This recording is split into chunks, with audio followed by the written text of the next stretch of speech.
Alright, hi everybody, this is pinecone606 here. I'm here joined with my good friend and commentator autumnoutofhabit, and we will be presenting to you the Pokemon trading card game for Game Boy Color any % glitchless speedrun using the Bulbasaur and Friends deck and strategies. So this is a more or less glitchless, with one exception we'll talk about, run through the game where we play essentially a video game version of the classic Pokemon card game from the late 90s. Where we'll battle 8 club leaders and then defeat an Elite Four to beat the game. I'm really excited to tell you all about the run and the different strategies we've developed and used in the run. But first, we have a big decision. We've got to name our character. So I believe we had an incentive about that. So once that is rolled through, we will pick the name and then we'll get going. All right, it looks like the name that won the bid war is Stevie. S-T-E. While we're figuring that out. I apologize. I was muted. I am so sorry. Can you hear me now? Yes. All right, amazing. The trainer name on that is Stevie. S-T-E-V-I-E. All right. So we'll go Stevie here. And I'll count down in 5, 4, 3, 2, 1, and the run begins. So the Pokemon trading card game begins with an 8-minute long, basically unskippable tutorial. Fortunately, we have found a way to skip it, and we're about to show you that right now using a glitch called Dual Escape. Now, this is a glitchless speedrun. However, most people attempting this speedrun will actually begin the game not from its true start, but from essentially right after the tutorial. So for our purposes, I figured it would be a good chance to show off this dual escape glitch, allowing us to skip about 5 minutes to the tutorial. It's a fun little trick. Discovered only in the last few years, despite this being a 20-year-old game. Essentially, we will input 2 buttons at once, which will cause the game to try to do 2 things at once, making the memory go out of bounds and crashing the battle system, the game will get confused and decide that means we won the battle, which is what we want. We could do this the entire run, but it is a glitchless run, and I figure we're all more interested in seeing the game played than watching me click through menus. So I'll just show it off here. The Pokemon trading card game is played more or less, with some odd exceptions, to the rules of the base set, jungle, and fossil formats of the real-life card game, but presented in a style and storyline similar to the mainline Pokemon games. But we are currently in the tutorial, which normally does a pretty good job of explaining the rules, though we're going to skip most of those. We're required to do everything the tutorial person says in order. There's no optimizations we can make. So that's part of why we want to leave, because we're going to make plenty of optimizations in this run. While we're here, waiting to finish this part, I can tell you about the run. We'll be soon given the chance to use one of our 3 starting decks. They're based on Bulbasaur, Charmander, and Squirtle. For about 15 years when this game was speedrun, the Charmander and Friends deck was the preference, because that entire deck, as it's assembled at the beginning of the game, is very effective for beating 2 of the first gym leaders. But in the last few years, I was able to do some research along with the rest of the community to determine that some of the exclusive cards that the Bulbasaur and Friends deck has access to... Ooh, glitch first try, wow. Alright. That's the entire glitch. All we do is we try to look at the playmat and hit down plus A at the same time, and the battle immediately ends. So that's pretty cool to see. But yeah, now we're going to be given the choice of our starting deck. The Bulbasaur and Friends starting deck has a lot of interesting exclusive cards that we will be abusing and prioritizing in order to produce more consistent and interesting battles. So here it is. I'm choosing the Bulbasaur and Friends deck. And then we just have a few more texts to click through, and then the run will begin in earnest. Now you may notice the text is scrolling kind of slow across the screen. We're going to be able to fix that as well using the interface of the game.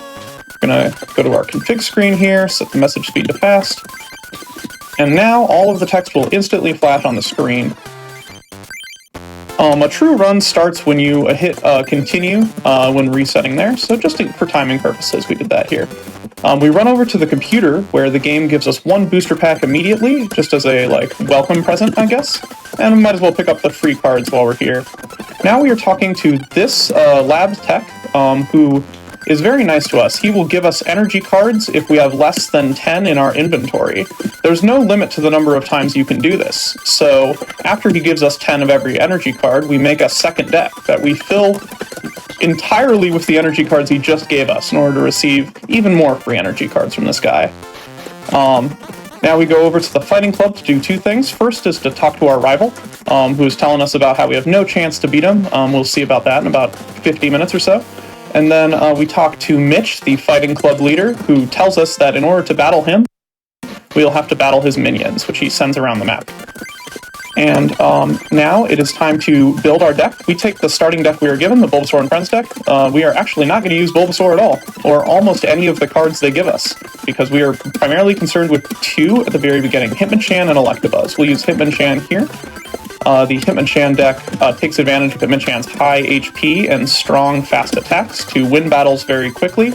And now seems like a great time to introduce my co-commentator Autumn, who will be talking primarily during the battles, and can tell you all about the different strategies I'll be using.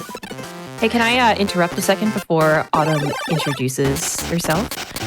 We have just met the incentive for the bonus Imakuni fight. Oh. Thank you, everyone, so much for getting those donations in. We met that so incredibly fast this morning, and we will be seeing that fight about 40 minutes into the run. So get ready for that. It's going to be amazing. And we've also opened a new bid war for After Image to choose the outfit color. Okay, back to the commentator intro. Thanks so much for letting me interrupt. That is amazing news. I'm Autumn. Go ahead, sorry, Autumn. It looks like we've already won the first battle here, and now I have to figure out what to do for all of the times that I would have said donate for the incentive. All right, well, not every battle will be that lucky, but we were very fortunate there that we had the lowest HP Pokemon in Jessica's deck sent out as her only choice. And so, doing a quick deck edit here because we got a second Hitmonchan, and that will decrease the amount of time we need to reshuffle before the game starts. And now here's Heather. Yeah, while we're getting into the Heather fight, I'll just go over a little bit of the basics of how the Pokemon trading game works for anyone who isn't familiar. And so essentially we're going to have a deck of 60 cards. We need to have a basic, so unevolved Pokemon to start out. And then after we draw our starting hand of 7 cards, we'll put aside between 2 and 6 prize cards. We draw one of those every time one of our attacks knocks out an opposing Pokemon. We can play 1 energy onto our Pokemon per turn and build up to do attacks that do a lot of damage. We focus on Hitmonchan in the early part of the run because it has 70 HP, which in this era was a lot of HP, especially for a basic Pokemon. And it can build up to do 20 damage really quickly. It'll hit for weakness to do double damage against a lot of colorless attackers that we will run into. And it has a top damage of 40 as well.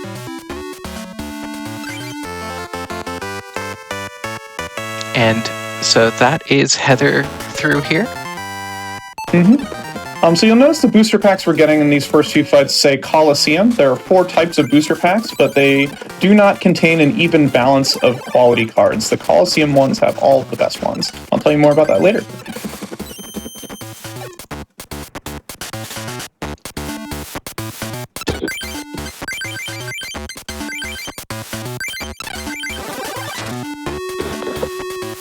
Do we have some time here for a couple of donations?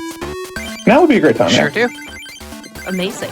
Well, we had $50 come in from DJ, who says, "Good luck on the run, Crystal. We are all watching you on the big screen. No pressure." From the Proto Labs Network /Hub Spam at the lunch table. We also had another another donation from Proto Labs from John S. for $10 that just says, "From Proto Labs Network, formerly Hubs." Smiley face. That's really good. Really good to hear. I'm glad to have the support of my coworkers, and I'm also glad to be getting these very lucky early game fights where it seems like everything's going my way before you even have a chance to explain what's going on.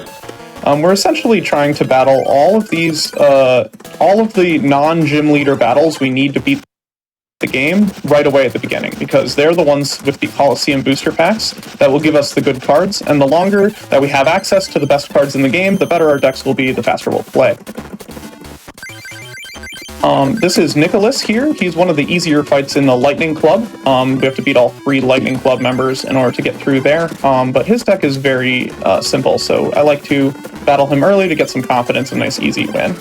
And so far, we are flying. This is a really, really great start for me. Brandon and Jennifer will take more focus, so I'm sure Autumn will have plenty to fill in for these next two. Absolutely. Also, this is very much a blink and you miss it game, but we did just pick up an Electabuzz that's going to help us a little bit ahead of time save on some shuffling. And essentially, we always want to be looking at the top right of the screen. That'll tell us who we're up against, how many Pokemon they have on the bench when we're getting into a battle. A lot of times we don't want to take something if they have more than one Pokemon on the bench, except for some of the trainers that have a lot of Pokemon, because you also win the game if you just knock out every Pokemon your opponent has out. The fewer Pokemon we have to knock out, the better. We also will be avoiding all of the optional battles in this game, aside from the Imakuni battle, because you guys are awesome and already met our donation incentive for that. And blink and you miss it, Brandon, all of his Pokemon are going to be weak to our Hitmonchan, so if you get a good starting battle against him, that goes very quickly. But now we are going to be coming up against Jennifer, and Jennifer introduces our first huge enemy of the run. So she only has 12 basic Pokemon, that's one of the lowest in the game. The worst one to see is Flying Pikachu. It resists fighting, so it takes 30 less damage from us, meaning we pretty much can't KO it in any reasonable amount of time. Any other Pikachu she throws at us, we're just going to knock down with Hitmonchan's Jab Attack for 1 energy. Or in case of the 50 or 60 HP Pikachus, it will take 2 hits of that attack. But as long as we don't see Flying Pikachu, which we just saw that come in, that is an immediate reset anytime you see that. And Commentator's curse right there.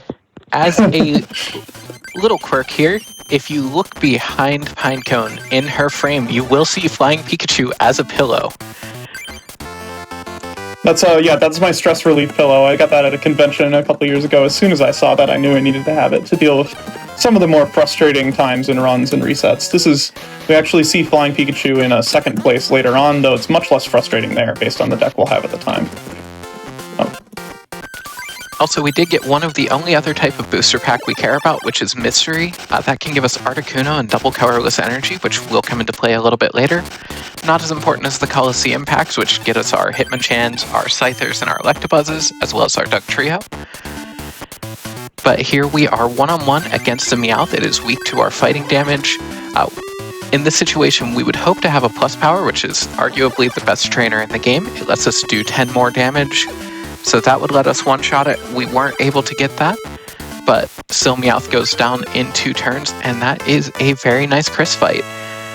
Chris being another one of the Fighting Club minions. Alright, so now we're going to be going over to the Water Club and battling that, and soon we'll be premiering the other early game MVP Electabuzz, which is one of the strongest advantages of the Bulbasaur strats. But first we have one very weird fight against Amanda we have to deal with. Amanda has a unique deck that has Scyther and Wigglytuff in it. Not exactly water gym staples in my mind, but the competing weaknesses and resistances of those two require us to have 2 different types of Pokemon in the deck. Yeah, so we decided to throw a Charmander in to go against a Water Club member, because as we all know, fire is strong against water, right? Oh wait, it goes the other way, but these Poliwags here only have 40 HP. Charmander does 10 HP for a colorless, and for 2 energy we can do 30 with Ember, so that is a 2-shot on those. One of the most important skills that you'll see in this run is Reset Discipline, and this is a fight that really drills that in. And as you see, we switched over to Hitmonchan because we have not seen a Scyther come out. The big problem with Scyther, it has 70 hit points and it resists fighting. That's why we have Charmander to do double damage, and we're getting a cameo by Wigglytuff here. With Wigglytuff, if Amanda is able to fill the bench, that can do 60 damage to us. However, getting up to our 3 fighting energy, we're able to use Special Punch to do 40 damage, double to 80, and that is Amanda in the books. Yeah, that was very fortunate we didn't see Scyther there, as Scyther can be very difficult to manage. And we got both an Articuno and a double colorless in that booster pack. After playing this for a while, you get very used to collecting information very quickly as it flies across the screen. Now we are switching to Electabuzz, where the 70 HP Lightning Pokemon basically makes extremely short work of the Water Gym. Before we discovered these Bulbasaur-based strategies to use these better starting Pokemon, we had to use Pikachu for this fight, which only has 40 hit points, and so it was always kind of a hit or miss battle. But for the next 3 fights, we'll be able to use Electabuzz, which is a huge advantage. Sarah is up here. She is the last trainer with Coliseum packs, and is also by far the easiest fight in the game. Only 2 prizes are required, and all of her Pokemon are weak to lightning, so it's pretty much smooth sailing from here. Not a lot can go wrong at this point. At most, we may have to wait a minute for Psyduck to flip 3 coins, which, that is kind of tedious, but yeah. Up next, we'll be dealing with Joshua. Sounds like a great Amanda. time to get a donation, or if we have one now. Absolutely, it would be a great time for that. Did I hear donations? We have a bunch of amazing donations coming in from some incredibly special people. We had $25 come in from Gabraham Lincoln, who says, and this is a bit of a long one, a donation in honor of one of my favorite people, Pinecone. We've known each other for so long that I can't imagine a life without you in it, and it has been such a joy watching you grow and evolve into the amazing person you are today. Seeing you shine on this stage feels like a culmination of all that, and I am so proud of you. I told you yesterday I would probably say a pun, so I hope the Hitmon chance is in your favor. Big love and best of luck. Love you, Gabe. Thank you so much. Means quite a lot to me. Alright, so we have a 1-on-1 against Horsey here. That's not too bad. Yeah, we are going up against Josh, who is the gatekeeper to our Water Club Master, Amy. So each of the gym leaders will have different requirements for how we go against them. I'm sorry, Club Masters. This game makes sure it words everything a little different from most Pokemon games. Josh here, one of the annoying things is he has Krabby, which can summon other Krabbies with a Call for Family attack. Fortunately, it got enough energy that it wasn't doing that. This fight can go on a long time, as he does have 18 basics, second most in the game. However, luck is on our side today. Oh, absolutely it is. We are way ahead of my practice pace at the moment. I won't do the exact math of where we're at, but currently we're battling Amy, the first gym leader, and I'll let Autumn take care of this one so I can figure out what to do. Yeah, so we're going up against our first gym leader. We're up against Amy of the Water Gym. Her deck is fairly simple to get through. However, gym leaders in this game cheat. So, in the combination of their opening 7-card hand and the next 6 cards in the deck, they are guaranteed to have at least 4 basic Pokemon and 4 energy. So they're also all going to be 6 prize battles, which is the most that you can have. So a little bit longer of fights here. Amy does have a Blastoise in her deck that can throw as much energy on the field as it wants to, except the AI doesn't really know how to use that, so we never really run into it. Squirtle here is going to be a little bit of a problem, using a potion to heal some HP, and essentially Squirtle has the ability to, if it flips heads, it can paralyze us, which makes it so that we cannot attack or retreat. We need to use a full heal or some way of switching to the bench and switching back in to get that. And the Squirtle is just having all of the luck against us. Now, this game does have ways that we can rig coin flips. If we get something we don't like, we can reset and use a continue duel feature, a way that you can get back into the game. For example, if your Game Boy's batteries ran out of power, or if you had to put it down because your mom called you down for dinner or something, you know, whatever situation might happen, we can actually go back in time to the last decision we completed, and if there's any way we can reshuffle the RNG, because the RNG only shuffles when called, we can actually change the effect and burn a bad coin flip or a coin flip that would go our opponent's way. But we are through Amy. Fairly decent fight, if a little bit of trolling from that Squirtle there. Yeah, I think it was a little unfortunate I didn't have a full heal or a switch in either of the hands. I was able to use Professor Oak to draw a new hand, which hopefully would get me 7 more cards and a bit more of a chance to get a card that would heal that status condition. But when a Pokemon is status with paralysis like that, not being able to attack or retreat really wastes a lot of our time. Often, one of the challenging things about this game is having to make quick decisions and deciding whether or not you want to flip through a bunch of menus to see if you can overpower a fight by, playing a bunch of different cards, or should you just hit end turn and hope for another coin flip right away? That kind of decision is always difficult to make. This battle was Joseph, but apparently the theme today is to finish battles before we have time to explain them. He is the gatekeeper for a future gym, the Science Gym, which we'll talk about in about 20 minutes or so. But now everyone's favorite Pokemon type, Science. Yes, Science. I guess it's roughly analogous to the Poison type, although Joseph doesn't have a lot of Poison Pokemon. Jean is the Rock Club master. And so we will be using a grass-based deck here. We can do this battle pretty early because of the grass Pokemon that we start out with the Bulbasaur and Friends deck. Though, once again, not actually using Bulbasaur. We're going to use Nidorino this time, which is a higher risk, higher reward strategy, because we're having a great time. Why don't we do that? What's the worst that could happen? Besides, with this game, risks are not too big of a problem because of the very quick saving. I have been saving before every battle and soft resetting because saving takes less than half of a second, and with so many things that could go wrong in a random game, it's very prudent to do that.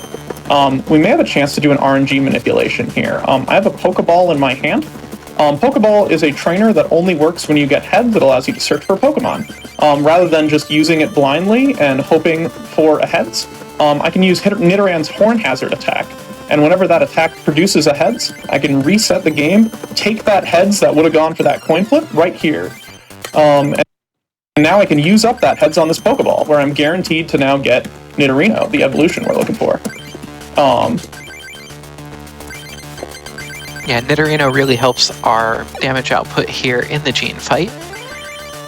Onix is a very good thing to be going up against. Onix has high HP, but it's not really a threat. The real issue here is if we see a bunch of Rhyhorns come into play, this battle can get out of hand. They have an attack Leer, which can prevent us from being able to do any damage. So then we have to switch out and switch back in. If we get Scyther out of our packs, then we're able to use that, which can retreat for free rather than having to discard a couple of energy. A little bit faster of a way and is the preferred Pokemon for this, but in this game, one of the appealing parts of this run is that you don't get the same cards every time, so you have to really think through the situations. And our Nidorino, once fully powered, is doing 50 damage, which almost everything in Jean's deck is weak to, so we're just gonna Horn Drill our way all the way through all of these Pokemon, and that is another Club Master in the book. Mm-hmm. And now we get to do something weird. Yeah, one of my favorite strategies in the speed run is coming up right now. So we have 2 fights in the middle of the game with our rival Ronald. If we win them, they're 6 prize fights, very long, and he cheats just like gym leaders. And if we win them, we get a promotional card we will not use in the speed run. So rather than waste our time getting a card we literally don't care about, we just want to end the battle as fast as possible. And what's faster than winning is losing. So we make a deck purpose-built for losing that uses the card Magnemite with its attack Self-Destruct to more or less guarantee that we lose the match on turn 2, because that's the fastest way through, and speed is all we care about here. So we'll play our Magnemite, and basically the only real trick to this is that we use our non-lightning energy on turn 1 to prevent the AI from deciding to remove our energy cards. And then that's that. We use Self-Destruct, we KO ourselves, and the battle is over. You know, I'm starting to wonder if maybe he had a point when he said that we were never going to be able to beat him. Yeah, we choose not to. However, at the very end of the game, we will unfortunately have to beat him once. So up next is a great section, the Dugtrio Trio, if you will. This is where we build a deck that is the first of the 2 times we will feature the star of the run, Dugtrio. Dugtrio is a fighting-type Pokemon in this game that does up to 70 damage. We'll also use Hitmonchan in here again as well. And that Dugtrio is what will allow us to overpower not just the Lightning Gym, but the next 2 as well. This might be a pretty great time for donations if there are any more to roll in. There absolutely are. And before I get into the donations, I did want to bring up a huge milestone that was just opened up. That if we can hit a milestone of $30,000 by the end of today, we will be adding an additional game to today's schedule, which is Sonic Adventure DX. So, if you want to see that, let's hit $30,000 today. I know that we can do it, and we all definitely want to see that run. Additionally, we do have some donations. We have $25 that came in from 000AJ that says, "Good luck at the run, Pinecone. Great to see you run TCG on the big stage. Hoping you get all the Dugtrio you need. Let's hit that Imakuni incentive." And we also had $50 come in from Toranite that said, On behalf of the Pokemon TCG speedrunning community, we're rooting for you, Pinecone and Autumn. You rule, and I'm sure the run will be fantastic. Here's to hoping you'll get to fight the legend that is Imakuni. And shout out to that incentive that we met so fast for that fight. We will be seeing that later on in this run. Thanks so much to AJ and Toronite for those great comments. Unfortunately, one bit of sad news here actually is that we only got one Dugtrio Coliseum packs for our chance, so we will still use Dugtrio, but you know, luck wasn't in our side in that way. That said, with how fast a lot of these battles have been going, I can't complain. So we're paralyzed here, but luckily evolving a Pokemon cures paralysis, which is actually the reason I was staying on Diglett and not evolving to Dugtrio this whole time, because being able to cure that paralysis saves us a turn. And it looks like that will be that for Isaac. Lightning Gym. Not the fastest Isaac we could have gotten, but not too much trouble either. Up next we have Ken in the Fire Gym. Now you might think, you know, fire Pokemon aren't weak to fighting, what gives? Ken's deck is very weird. For some reason it has a lot of normal types. It's got, or colorless types they're called in this game. It's got Wigglytuff, Chansey, Snorlax, Kangaskhan, and they comprise about half of Ken's deck. So being able to use fighting types for this battle allows us to deal with his highest HP Pokemon pretty quickly. So we'll see how that goes right now. Yeah, also a fun fact is Ken wants us to amass a large number of cards before he will duel us. It's not something that ever comes up in the speedrun because we just route him in later in the run for that. But we're going to go ahead and get a Diglett start. We do like to start Diglett whenever possible because it's another Pokemon that can retreat without having to discard energy. The downside to Diglett is low HP. We just healed off 20 damage with a potion, and then getting our 2 energy attack in Mud Slap that does 30, we double to 60 against the colorless Pokemon. And you'll see we just used... Considered using an energy removal here. If this Growlithe evolves into an Arcanine and gets some energy on it, it can put us in a world of hurt. However, nothing bad here. We've got a backup Diglett ready to go on the bench. Growlithe goes down rather. We haven't seen an Arcanine yet, and I do not want to put that into the world. But as far as this goes, we've got a pretty straightforward Ken fight. Just have to knock out his Pokemon until we run out of them or we run out of bench. Chansey here, there is actually a fun strat that we can do. We're not going to do it this time because we do have enough to just 2-shot it, but if we saw the Chansey earlier, a lot of times we'll do 2 of the low damage attacks because the AI will try to get rid of the Chansey if it takes too much damage. And then we evolve to Dugtrio or switch in Hitmonchan to get the 3rd hit on it. However, here we're able to 2-shot it. Just down to 2 prizes left. We have a Magmar in here, an actual fire Pokemon as well. Oh, I thought I had a plus power in there, my bad. A bit of a time loss there. Item Finder is a rare trainer that we were lucky enough to get in this run that allows us to pull trainers back from our discard pile and use them again. And I was looking for a plus power. Unfortunately, couldn't find it, so there's a Gust of Wind here. We can use this to end the battle right now. And that'll be that. Yeah, Not the fastest Ken either, but manageable, definitely. Up next is Murray, who's probably the most challenging gym leader. Murray's a Psychic-type gym leader. Hitmonchan is weak to Psychic, which is actually something we use to our advantage. The AI in this game is not super great, and so when it sees a Pokemon that with a weakness, it will switch them in, even if that Pokemon is just about to be knocked out. So we use Hitmonchan kind of as bait, essentially, in this battle. But otherwise, this is a lot of complexities and nuances that I'll let Autumn handle, because I gotta figure them out live. Yeah, Murray really likes to focus on stalling. He has a lot of very high HP Pokemon. His Psychic types are generally weak to Psychic, but normal type colorless Pokemon are going to be resistant to Psychic. That's why we are running in here with our fighting type Pokemon, which fighting in this encompasses fighting, ground, and rock. That's an important thing to bring up. Resetting because we weren't liking what we were seeing here. Annoying Pokemon that Murray has that we can see. Mr. Mime can come in, and if an attack would do more than 20 damage to it, it just takes no damage from that, as well as having some high HP basics in Kangaskhan and Chansey and Snorlax in the deck. We've got a Hitmonchan here. Cool things that Hitmonchan will do here. The AI will see that Hitmonchan is weak to Psychic, so it'll try to switch in Psychic Pokemon where possible. Mr. Mime, we have an attack that does 20 damage, so we take it out in 2 shots, which is as good as you can get. Yeah, the quirk with Mr. Mime, it has a really unique Pokemon power that makes it a particularly annoying threat. Any damage more than 20 dealt to Mr. Mime is just completely erased. That makes it one of the most frustrating Pokemon to deal with in the game entirely. So we need to include a Pokemon that does exactly 20 damage in order to not be totally screwed up by Mr. Mime. And Hitmonchan being able to bait Psychic types as well is the candidate Pokemon here. Fortunately, we're in a bit of a stall loop right now. Chansey has an attack where if they get heads, they won't take any damage. And they have been getting heads quite a lot, which is not really what we want here. So now... the only thing we can do to get around that is if we draw a card called Gust of Wind, which will switch in something from the bench. Or a lot of times Murray will switch in Abra against us because it sees that Hitmonchan is weak to Psychic type. But Abra also only has 30 HP, so it is very easy to knock down. But now we have a Snorlax here, which is a 2-shot unless we get a plus power, which we do have. So that allows us to take it down in 1 fewer turn. And Chansey finally getting a tail, so we don't have to try to find a way around that. Down to just 1 more prize to take, 1 more Chansey needs to get knocked out.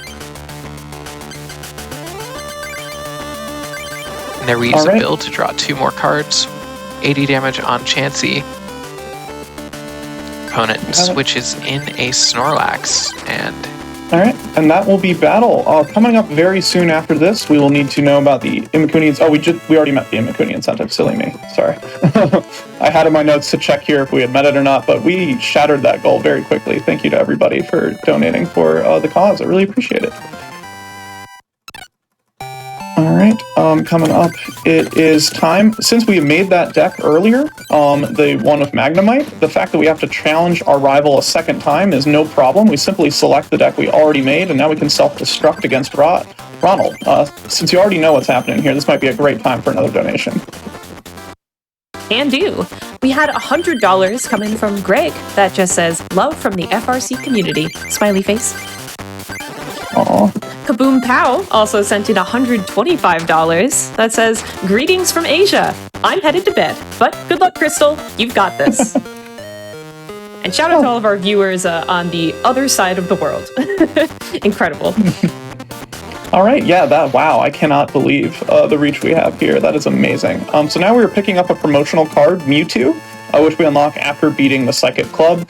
Mewtwo has a unique ability to do 40 damage on turn 2, making it a good general threat against a lot of different Pokemon.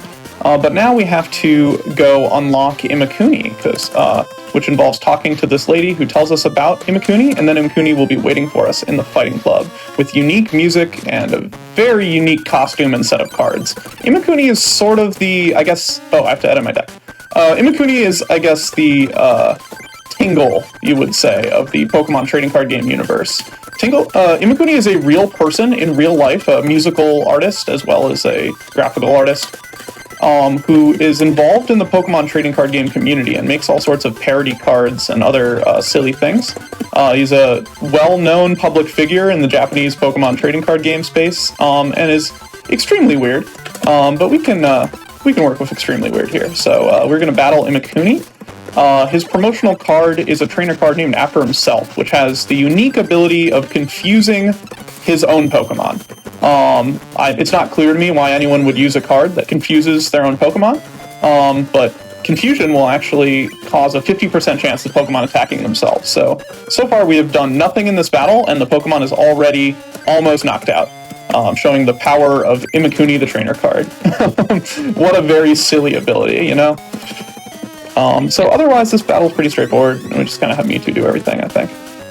Yet there are some cards in the game that came out after this that would allow us to do a little bit of extra damage for being confused for having a status effect. However, that didn't exist quite yet back here, so it is strictly a nerf in this game. Pretty much. I don't face a lot of Golduck in this battle. I almost forgot that it was in the deck, but that status move is quite annoying. Not really a problem, we will still 2-hit knock out this Golduck, but paralysis, wasting turns, is never fun. In fact, we're facing a second Golduck, apparently. So that's our luck today. Imakuni is, you know, seizing the moment, taking the stage as long as he possibly can. And I guess good for him, you know? You're all getting your money's worth now. And the only other thing to worry about with Golduck is its secondary attack, Hyper Beam. If it gets to 3 energy, can start taking energy off of my own Pokemon, which is not a huge problem, but just something to note. So we are paralyzed. We have anything we can do to deal with that? Not yet. We have energy removal, though, so maybe that'll help. Absolutely want to see as much of Imakuni as we can here, because not something that we get to see all the time. Indeed. All right. Also, the Mewtwo that we're using here has a fun quirk in how its attacks work. It's a little bit unique as opposed to anything else that we're running, but its first attack for 1 Psychic Energy allows you to attach 2 energy from the discard to it. So what we'll do is look to find ways to discard some energy to get it powered up 1 turn faster. And Imakuni will give us 1 of each booster pack. So we're getting some new cards. Yeah, and a couple of those are actually useful. So thanks everybody for doing the donation incentive and getting some useful cards that we'll be able to use in the run. Oh, we're still in the Fighting Club. That is correct, yes. And we already have our deck built because we just used it against Imakuni, so now we're going to use it against Mitch, the Fighting Club leader. For once, we are going back to using weakness against something. And we're seeing 4 Pokemon already on the field, but there's not really much in Mitch's deck that we're going to worry about with this deck, because his Pokemon will take a bunch of damage. We're going to use energy removal just to keep him from building up too much, as Hitmonchan can do a lot of damage quickly back to us. But we have potions for that. We're going to use a Gambler here, which is a flip of a coin. You shuffle your hand into your deck. If you get tails, you get 1 card. If you get heads, you get 8 cards. So a lot of variance there. Using Gust of Wind to bring in a Machop, because that can do a lot of damage. It does 20 damage for 1 energy, much like Hitmonchan, as opposed to the Hitmonlee that needs 3 energy to really do anything to us. That said, that fight was going downhill, because Mitch does have the ability to put up a good bit of damage pretty quickly with his fighting Pokemon.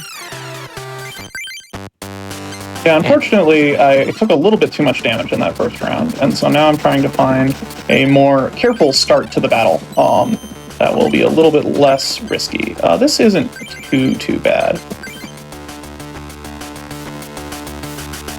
Yeah, the decks that we build for this run, if we were to try to play them for an actual game where we can't just keep resetting until we get something we can win, would be absolutely terrible. Yeah, it's generally a bad idea in the actual Pokemon game to only have 1 copy of any Pokemon in your deck. Like, total. In fact, in the normal game, every time you have to reshuffle your hand because you didn't draw a Pokemon, your opponent gets to draw bonus cards. It's because the AI in this game does not do that we are able to capitalize on that. Rules implementation mistake, I suppose, to allow us to abuse the mechanics of the game to guarantee we start with the exact same Pokemon every time by simply making sure there aren't any other Pokemon we could start with. And it looks like we'll barely squeak by this battle, so despite Mitch putting up more of a fight than normal, we are able to break through. We've got 2 gym leaders left. We have Rick, the Poison gym leader. Psychic types are also good against Rick, but there is 1 colorless Pokemon in there that resists Psychic, and Mewtwo's 40 damage would become 10 damage against that Pokemon. So we're going to switch to a slightly more powerful Psychic type in Kadabra for Rick. Kadabra does 50 damage after 3 energy are attached, and so by switching to that, we should be able to overpower the 1 colorless Pokemon in this deck. So let me do a quick check on trainers, and should be good. Yeah, and while we are doing the deck edit here, I would also like to remind our audience this is a Pokemon game, so I haven't heard any yet, but we could always get some Dex number donations coming in.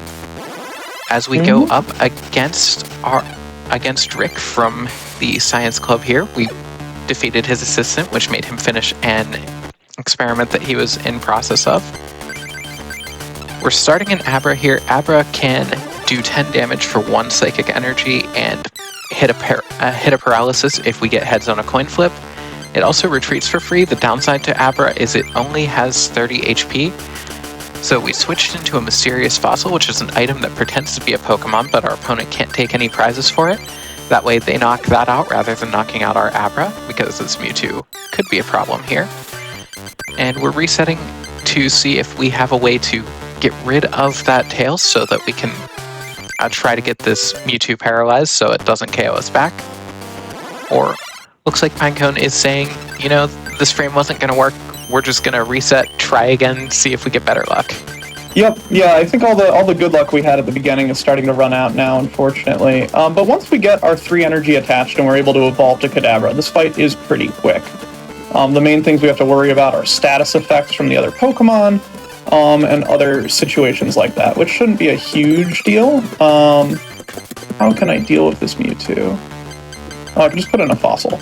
That's nice. Alright, but yeah, we have a lot of waiting to go around for this. Oh, huh. We have a lot of waiting to go around for this next bit. Want to knock out our fossil. We do have the ability to discard the fossil if we want to, but Mewtwo decided to attack, and now we've evolved into Kadabra. We have enough energy to use its 50 damage attack, and not a lot to worry about because Rick doesn't have enough energy on the board to really threaten us. This might be a good time if we have any more donations to sneak them in right before the big push at the end of the game. We absolutely do, so I'll start it off with a Dex donation that we did get for $12.50 from Fennel. That says, number 125, Electabuzz enjoyers represent. Good luck on the run. And I know we saw a lot of Electabuzz in this run, so very apt. We also had slightly different from a Dex donation, but still a number, I guess is how I'll describe it, $228 from Stump. That says, good luck, Pinecone. This is $1 for each of the 228 distinct cards in the game, including the 2 Card Pop exclusives. This goes to the dog tricks. And yeah, that's also a great little segue. Just as a quick reminder, we do have that IRL dog trick showcase incentive open. We are at $700.50 out of $1,000. So we are 70% of the way there already, and we have until the end of the next run. So get those donations in if you want to see some corgis do some IRL dog tricks. It's going to be great. I certainly want to see that. Alright, up next we have Brittany, who's one of these Psychic Club gym leaders. I'll let Autumn take care of this one, because there's a lot of choices to make very quickly. Yeah, Brittany is the opponent. She uses a deck called the Etc. deck, which we think is where they just shoved in all of the basic Pokemon that didn't fit anywhere else in the game. She has 20 Pokemon and is in the Grass Club, which we need to defeat all of the Grass Club members in order to gain access to the club leader. So she doesn't have anything that really resists Psychic. That's why we're going in here with the Kadabra deck. Unfortunately, the game isn't smart enough to know that all of these Pokemon seem to have a secondary type for the most part of Poison to be weak to our Psychic. But yeah, in categories that use RNG manipulation, Brittany is one of the battles that is important to get out of the way early in the run in order to get a one-turn game, because otherwise this battle can get out of hand. It is a 4-prize battle, so a lot of times we are going to be taking all 4 of those against her, which is not something that we see a lot of times outside of the club leaders. It does look like here we are fortunate enough to only have to take 3 prizes after a bit of a close call there, where I had to figure out how to not be KO'd by Charmander's Ember. And then we have 2 more fights left in the main part of the game. We have Kristen, who's the last of the Grass Club players, and then Nikki. Both will be using a deck that takes advantage, that's also exclusive to the Bulbasaur Friends strat, I guess, the Ponyta deck. By using Ponyta instead of other fighter types, we combine with the double colorless energies that we have been collecting. We have the opportunity to do a bunch of damage on the first turn of the game. Grass Pokemon in general tend to have a lot of status effect attacks, and those can end up making us lose a lot of time. So the faster we can KO those Pokemon, the less likely we'll encounter the bad luck. So Ponyta's speed advantage is critical here. I'll let Autumn explain more. Absolutely. So Ponyta has an attack for 2 colorless that does 20 damage called Smash Kick, which gets doubled to 40 and is enough to take out most things that we're going to see against Kristen. That said, we saw Lickitung. Lickitung is basically a reset button. It has an attack that for 1 energy it flips a coin, and if heads it paralyzes us, and it's actually used in competitive base through Fossil very frequently in a stall deck as arguably the most powerful card in the format. But basically what we're looking for here is we want to get a Ponyta, we want to see double colorless energy, and just start kicking everything that isn't a Lickitung to get it out of our way. We do also have the ability to do an attack for 2 fire energy that does 30, and will one-shot pretty much anything we needed to, and that is Kristen down. Alright, so we have... Go ahead. We have to run around the overworld now to go talk to Nikki, who's hiding in Ishihara's house, which I guess is the equivalent of Bill in this game. Nikki is doing research, and we're like, hey, we need your gym badge. We're doing a speed run. Can you get hurrying, please? And then Nikki is, of course, sprinting as fast as she can across the entire world, moving instantaneously. And we can't set it up ahead of time because she is not there until we defeat all of her minions. That is true. And now we have a battle against Nikki. Nikki's deck is quite the handful sometimes. Yeah, Nikki has a bunch of grass Pokemon. The ones that we don't want to see here are Execute and Executor, as those will be able to do a lot of status. In general, she can get a lot of status. She has the Vileplume and Venusaur lines. We're going up against an Oddish here, which we have our Flametail attack online. We can just KO that. Her Pokemon tend to have poison effects, which allow us to take 10 damage between every turn, which is a problem when Ponyta only has 40 HP. But we're up against the last Oddish, so I just had to say something. We picked up the full heal that we needed off the top deck there. The game wants us to go fast, and 3 prize Nikki, we like to see it. I guess we won't get to see most of what makes Nikki a difficult fight, because we got very lucky there. That is the nice thing about Pokemon. It's a bit of a, you know, sometimes it helps you, sometimes it doesn't, kind of game. So now we're going to battle the Pokemon Dome, where we have to battle 4 different trainers, similar to the Elite Four in the main games. Each of them has a deck that centralizes around a different legendary bird. Those are the legendary Pokemon cards of lore. Our first deck is against Moltres, Courtney, and we need to make a quick decision. Do we want to play with Seal Dugong or Articuno? Currently, it looks like we have 3 Dugong, which is pretty good, so we'll be using Seal Dugong for this fight.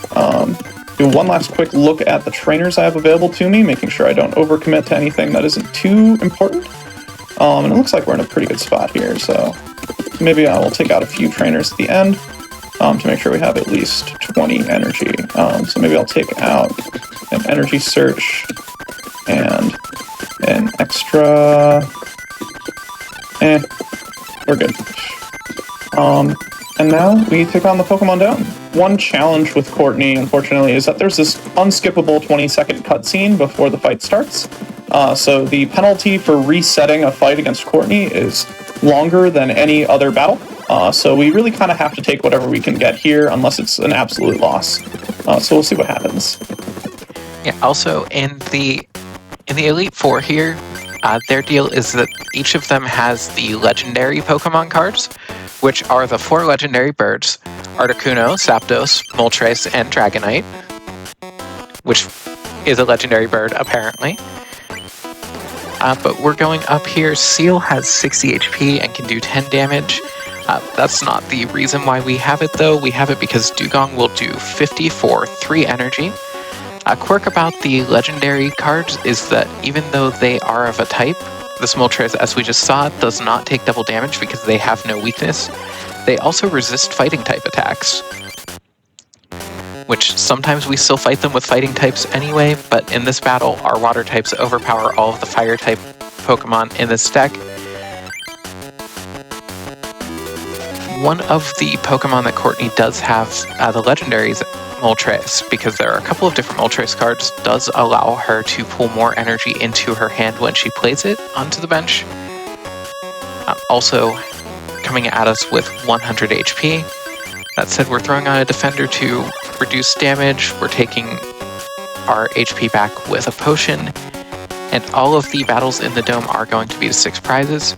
So we just 2-hit the Moltres, and then all we need to do is score one more knockout, which will be easy to do on this Growlithe that goes down in one shot. Whew. All right, bit of a nail biter there, but we made it. All right, so we're going to do a quick edit back to our Dugtrio deck, which is a great time to squeeze in probably one more donation.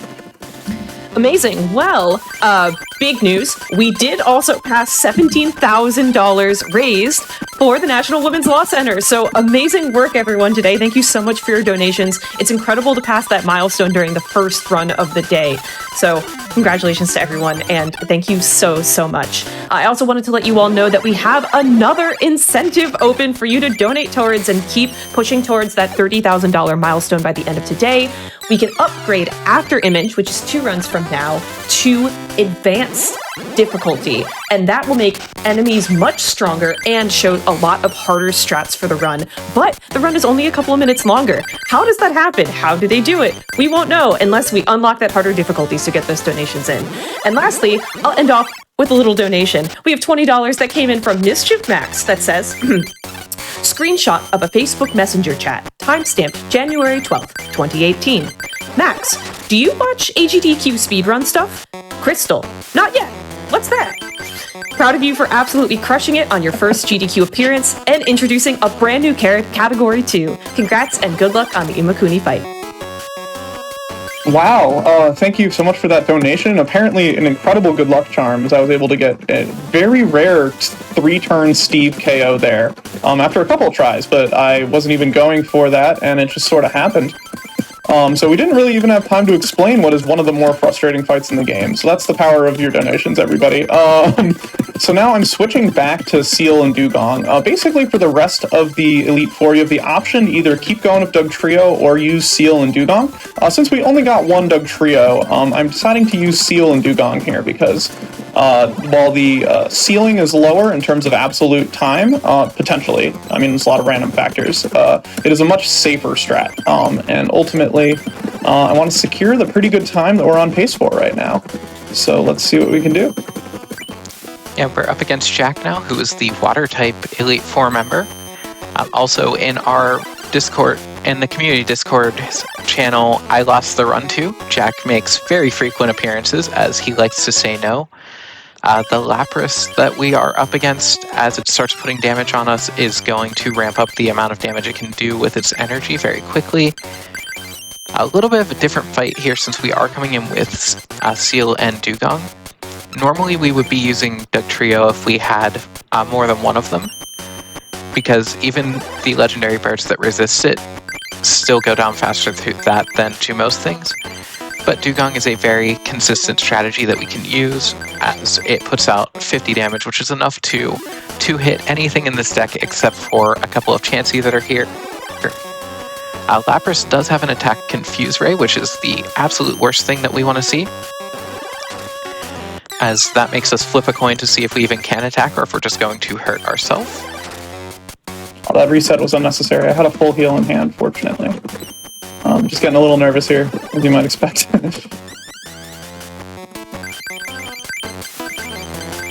And using the full heal, which clears any status effect. Also, we're putting on another energy because we may get energy removal by Jack. Another thing is he has 4 of a card called Scoop Up, which lets him just pick up any Pokemon he's got out, preventing us from damaging it, and then he can put it down with no damage. Taking 2 shots to get through the legendary Articuno there. Ditto coming in with 10 damage, and we're just going to knock out all 50 of those HP. Another Articuno. Articuno can be very much a problem if we let it get a bunch of energy. Fortunately, we run a lot of energy removal to prevent it from getting there. And from here, I'd say, all things considered, that's a very good Jack. Yeah, I had to hold my breath a little bit there to kind of survive that Lapras at the beginning, but with some careful maneuvering, we were able to get the Lapras down without its status sticking around. And now we have Rod, who's allegedly the leader of the Elite Four, but he probably has the easiest deck to beat. Lots of low HP Pokemon, just as a quirk of how his deck works. He also has Charmander, Charmeleon, and Charizard, but he does not run any Fire-type energy, only opting to run Water-type energy. Which, he still has options with that, but it's a little weird. He's the Dragon-type Elite Four member, having the legendary Dragonite, that because you have to evolve twice to get to it, we will almost never see it.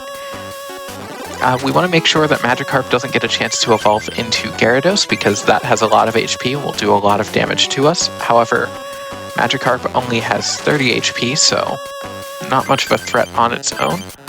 Right now, we are looking for a way to get to our Dugong.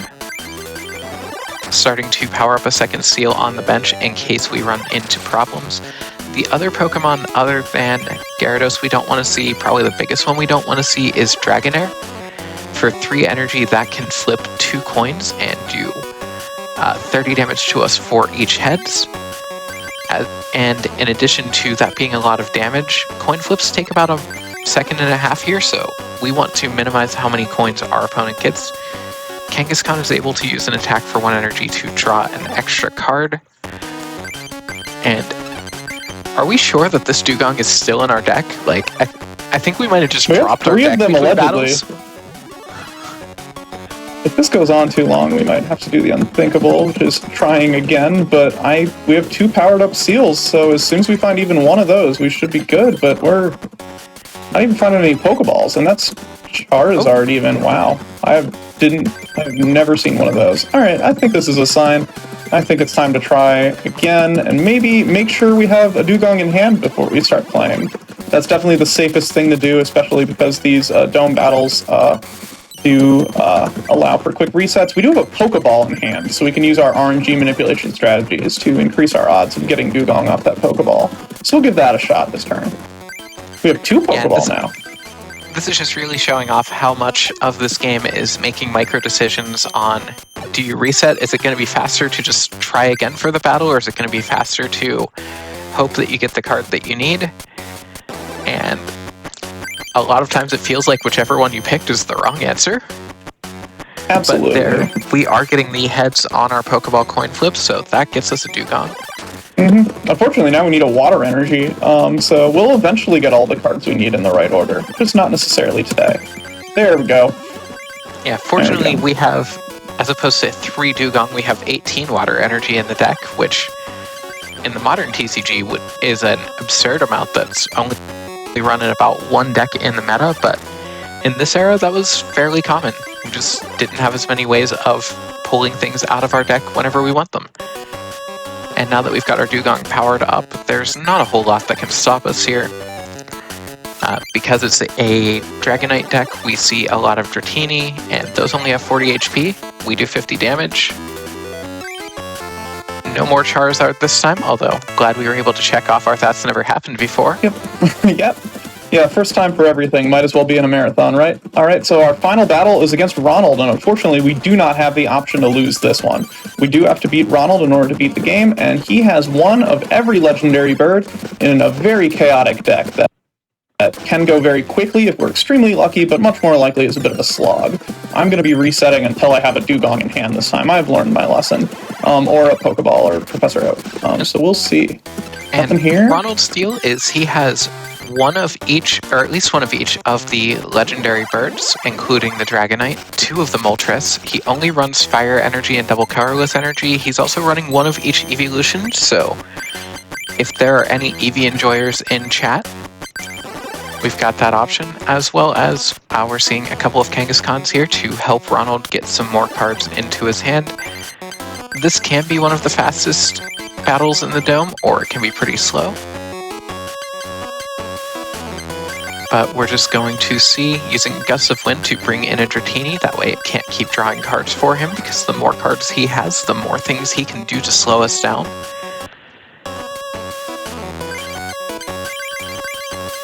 And we have our Dugong online, and not too much more, just going to have to go through here. That Vaporeon evolving is going to take an extra turn, and the evolutions do all have an attack that they can do for 2 colorless energy, so him only having fire energy isn't too much of a problem.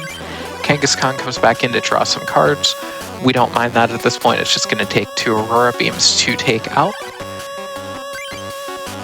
It does look like this one's going to go to all 6 prizes, but we're okay with that because the 4 prizes we have left are the only 4 between us and victory.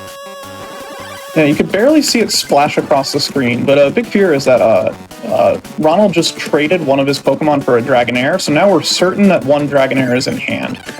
So in order to avoid Dragonair, we need to make sure Dratini never gets to 3 energy, so that's why I took the time to use...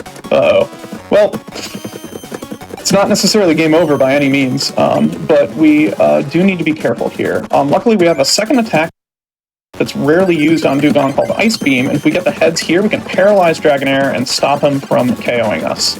Now, 50 HP left, we should be able to finish off the Dragonair and avoid that particular disaster from happening. Just one Pokemon to go, and it looks like we're about to get the KO here, where we collect the legendary Pokemon cards.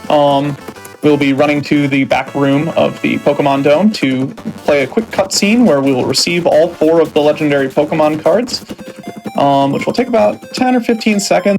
And then after we bask in the glory of these incredible cards that we have been battling against for the last half hour or so, once the screen flashes to white after some dialogue in the overworld, that will be timed, so it'll be in about 15 seconds from here. Yeah, so all in all, a very good run, lots of excellent luck, only a couple of, you know, brain cloudy mistakes in there, here and there, and here is time. All right, not quite sure what I got on that, but, yeah, this was a pretty great run, definitely, phew. Finally, time to breathe. Yeah, lots of cool cards there, amazing donations from great people, incredible commentary from Autumn, and just a great time had by all. Hope you enjoyed the chance to check out the Pokemon trading card game here. If you'd like to learn more about this game, I'd encourage you to consider going to the speedrun.com leaderboards and checking out our Discord link there for the PTCG speedrunning community. We all are pretty friendly people, talk to each other about different strategies, vent about frustrating luck, celebrate PBs, all that sorts of thing. Shout out to all of them for all of the help and support they've given me in the last several years as I've been chasing the leaderboard as well as marathons.